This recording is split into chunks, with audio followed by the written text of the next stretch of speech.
സംസ്ഥാനത്തെ ബജറ്റിൽ വിദേശ സർവകലാശാല വരാൻ പോകുന്നു എന്ന പരാമർശം കുറച്ചധികം വിവാദം ഉണ്ടാക്കുന്നുണ്ട്. മാത്രമല്ല, ഇത്തരമൊരു വലിയ നയമാറ്റം ഉണ്ടാകുമ്പോൾ ഉന്നത വിദ്യാഭ്യാസ വകുപ്പുമായി സംസാരിക്കേണ്ടിയിരുന്നു എന്ന രീതിയിലുള്ള പ്രസ്താവനകൾ വരുന്നു. ഡോക്ടർ ആർ ബിന്ദുവിന് ഇതിൽ ചെറിയ അസംതൃപ്തി ഉണ്ട് എന്നാണ് നമ്മൾ മനസ്സിലാക്കുന്നത്.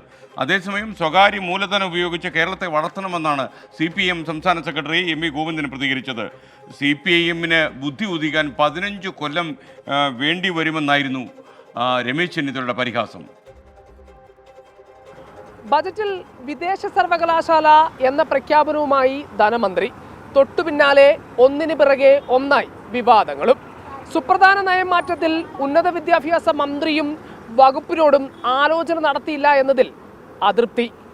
പാർട്ടി സെക്രട്ടറി തന്നെ നയമാറ്റം സ്വീകരിക്കുമ്പോൾ ഭരണാനുകൂല യുവജന സംഘടനകളായ SFIക്കും ASFനും എതിർപ്പ്.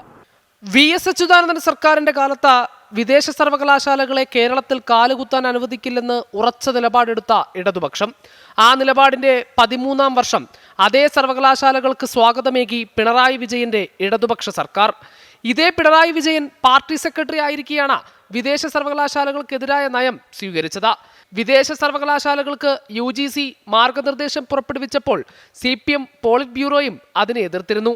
ആ നയങ്ങളെല്ലാം കാറ്റിൽ പറത്തിക്കൊണ്ടാണ് പാർട്ടിയുടെ കേന്ദ്ര കമ്മിറ്റി അംഗം കൂടിയായ ധനമന്ത്രി KN ബാലഗോപാലിന്റെ വിദേശ സർവകലാശാല എന്ന ബജറ്റിലെ പ്രഖ്യാപനം.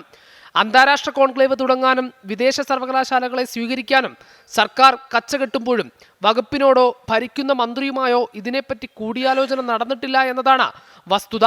നയംമാറ്റം മന്ത്രി അറിഞ്ഞോ എന്ന ചോദ്യത്തിന് മറുപടി ഇങ്ങനെ: അത്തരത്തിലുള്ള കാര്യങ്ങൾക്കൊന്നും ഇപ്പം മറുപടി പറയേണ്ട ഒരു ബാധ്യത, നിങ്ങളോട് പറയേണ്ട ബാധ്യത എനിക്കുള്ളതായിട്ട് ഞാൻ കരുതുന്നില്ല.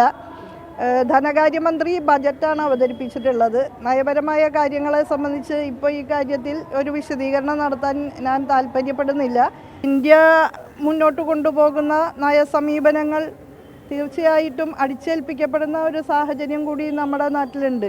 അപ്പോൾ തീർച്ചയായും സ്റ്റേറ്റിൻ്റെ ശ്രദ്ധാപൂർവമുള്ള, ജാഗ്രതാപൂർവമുള്ള കരുതലോടുകൂടി തന്നെ കിട്ടാവുന്ന സാധ്യതകൾ ഉപയോഗിക്കുന്നതിനെ സംബന്ധിച്ചാണ് അദ്ദേഹം സൂചിപ്പിച്ചിട്ടുള്ളത്. സുപ്രധാനമായ നിലപാട് മാറ്റമായിട്ടും CPM സംസ്ഥാന സെക്രട്ടറിയോ മറ്റു പ്രമുഖ നേതാക്കളോ ഇതേവരെ നിലപാട് തിരുത്തിയതായി വെളിപ്പെടുത്തിയിട്ടില്ല.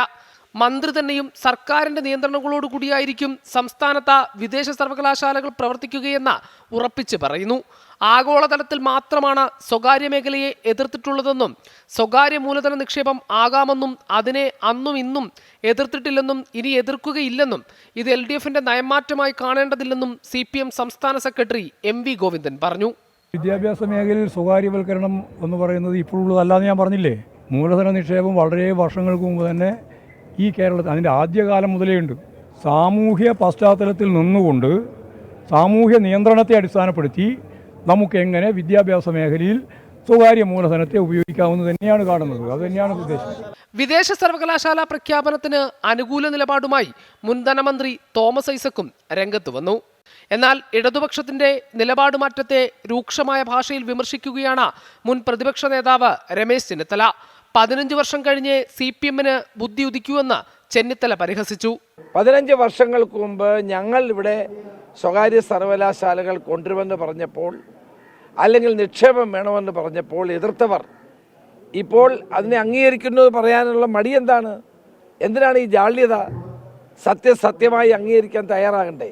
വിദേശ സർവകലാശാലകളെ സ്വീകരിക്കാനുള്ള സർക്കാർ തീരുമാനത്തെ ഇടതുപക്ഷ യുവജന സംഘടനകളായ SFIയും ASFും തുറന്നെതിർക്കുകയാണ്. തീരുമാനത്തിൽ ചർച്ച വേണമെന്ന് SFI നിലപാടെടുത്തപ്പോൾ തീരുമാനവുമായി മുന്നോട്ടു പോയാൽ പ്രതിഷേധങ്ങൾ ഉണ്ടാകുമെന്ന് ASFന്റെ മുന്നറിയിപ്പ്. വിദേശ സ്വകാര്യ സർവകലാശാലകൾക്ക് അനുമതി നൽകാനുള്ള തീരുമാനം കേന്ദ്ര സർക്കാർ നേരത്തെ കൈക്കൊണ്ടതാണ്. UGCയുടെ അനുമതിയാണ് അതിൽ പ്രധാനം. സംസ്ഥാന സർക്കാരിന്റെ NOC പോലും അതിനാവശ്യമില്ല. പക്ഷേ കാലാകാലങ്ങളായി വിദേശ സ്വകാര്യ സർവകലാശാലകളെ തുറന്നെതിർക്കുന്ന CPMന് അതിൻ്റെ യുവജന സംഘടനകൾക്കുൾപ്പെടെ ഈ ഒരു തീരുമാനത്തോട് എതിർപ്പുള്ള ഒരു സാഹചര്യത്തിൽ ഈ തീരുമാനത്തെ എങ്ങനെ പ്രാവർത്തികമാക്കാനാകും എന്നാണ് കണ്ടറിയേണ്ടത്. ഹരികൃഷ്ണൻ, 24, തിരുവനന്തപുരം. പൊതുജനം കഴുതയല്ല സാർ. പ്രേക്ഷകർക്ക് അറിയും പോലെ വിദേശ സർവകലാശാലകളിലുള്ള സർക്കാരിൻ്റെ നയമാറ്റമാണ് ഈ ബജറ്റ് പ്രഖ്യാപനത്തിലൂടെ പുറത്തു വന്നത്. ഒരു കണക്കനുസരിച്ച് ഇന്ത്യയിൽ 4% വിദ്യാർത്ഥികൾ കേരളത്തിൽ നിന്ന് വിദേശ സർവകലാശാലകളിലേക്ക് പ്രവേശനം തേടി പോകുന്നുണ്ട്. മറ്റുള്ള സർവകലാശാലകളിലേക്ക് പോവുകയാണെങ്കിൽ അവിടെ ജോലി കിട്ടാനുള്ള നല്ല സാഹചര്യമുണ്ട്. അപ്പോൾ കുട്ടികളുടെ എണ്ണം ഓരോ കൊല്ലം കഴിയും തോറും കൂടി വരുന്നു. മാത്രമല്ല കാലം മാറുകയാണ്, ലോകത്ത് മുഴുവൻ മാറ്റം വരികയും വലിയ ഉന്നത വിദ്യാഭ്യാസ കേന്ദ്രങ്ങളിലേക്ക് നമ്മുടെ ആളുകൾ വളരെ ഗ്രാമീണ മേഖലകളിൽ നിന്ന് പോലും ആളുകൾ പോകുമ്പോൾ ഇപ്പോഴും നമ്മൾ വിദേശ സർവകലാശാലകളുടെ പുറംതിരിഞ്ഞു നിൽക്കുന്നു എന്ന് വന്നാൽ ഒരുപക്ഷെ കാലത്തിനനുസരിച്ച് നമ്മൾ മാറുന്നില്ല എന്ന് ലോകം വിധി എഴുതിയെന്ന് വരും. എന്തായാലും ഈ വിദ്യാർത്ഥി സംഘടനകളൊക്കെ അവർ പഠിച്ചു വളർന്ന വഴിയിലൂടെ അവർ സഞ്ചരിക്കുന്നു എന്നാണ് അവരുടെ ആദ്യ പ്രതികരണങ്ങൾ കേട്ടത്. Doctor T M Thomas Isaac പറഞ്ഞതുപോലെ ഈ ഇന്നല്ലെങ്കിൽ നാളെ വിദേശ സർവകലാശാലകളെ സ്വീകരിക്കാതെ നമുക്ക് നമ്മുടെ ഉന്നത വിദ്യാഭ്യാസ രംഗത്തിന് മുന്നോട്ട് പോകാൻ കഴിയില്ല. ഈ വിദേശ സർവകലാശാലകളുടെ വരവിനെക്കുറിച്ച് നമ്മൾ ആളുകളോട് അവരുടെ അഭിപ്രായങ്ങൾ ആരാഞ്ഞു. ജനങ്ങളുടെ പ്രതികരണങ്ങൾ ഇങ്ങനെയായിരുന്നു. വളരെ നല്ലൊരു കാര്യമായിരിക്കും. കാരണം നമ്മുടെ കേരള യൂണിവേഴ്സിറ്റി പോലെ തന്നെ മറ്റ് സർവകലാശാലകളും വരുന്നത് വിദ്യാഭ്യാസത്തെ കൂടുതൽ നല്ല രീതിയിൽ എത്തിക്കാൻ സഹായിക്കും. ഇപ്പം കുറേ പേര് പുറത്ത് പോകുന്നുണ്ട്. അപ്പോൾ അതിന് പകരം ഇവിടെ തന്നെ ആ ഇൻവെസ്റ്റ്മെൻറ്റ് വരികയാണ്. അത് ആ ഇൻവെസ്റ്റ്മെൻറ്റ് നമുക്ക് പഠിക്കാനൊരു അവസരം കിട്ടുവാണ്. അവിടെ പോയി നമ്മൾ കൂടുതൽ ക്യാഷ് കടന്ന് നിൽക്കേണ്ട ആവശ്യം വരുന്നില്ല. ഇവിടെ തന്നെ നിന്ന് നമുക്ക് പഠിച്ച് നമുക്ക് പറ്റുമെങ്കിൽ ഇവിടെ തന്നെ അതിന് സ്പെഷ്യലൈസ്ഡ് ഒരു ജോബ് കിട്ടുവാണെങ്കിൽ അത് നല്ലതായിരിക്കും എന്നാണ് എൻ്റെ അഭിപ്രായം. യൂണിവേഴ്സിറ്റി വിദേശ സർവകലാശാല കേരളത്തിൽ ആവശ്യമില്ല, നമ്മുടെ തന്നെ നല്ലതാക്കിയാൽ മതി. ഇപ്പം എവിടെ നിന്ന് പഠിച്ചാലും എല്ലാവരും ഫോറിനോട്ട് തന്നെ പോകുന്നു. അപ്പോൾ ഇവിടെ തന്നെ ഫോറിൻ യൂണിവേഴ്സിറ്റി വന്നാൽ കുഴപ്പമില്ലല്ലോ. കേരളത്തിൽ ഫോറിൻ യൂണിവേഴ്സിറ്റീസിൽ ആവശ്യമാണ്. ഇനി വരുന്ന പിള്ളേർക്കൊക്കെ നല്ല രീതിയിൽ പഠിക്കാനും എല്ലാത്തിനൊക്കെ നല്ല അറിവുകളൊക്കെ നേടാനും പറ്റും.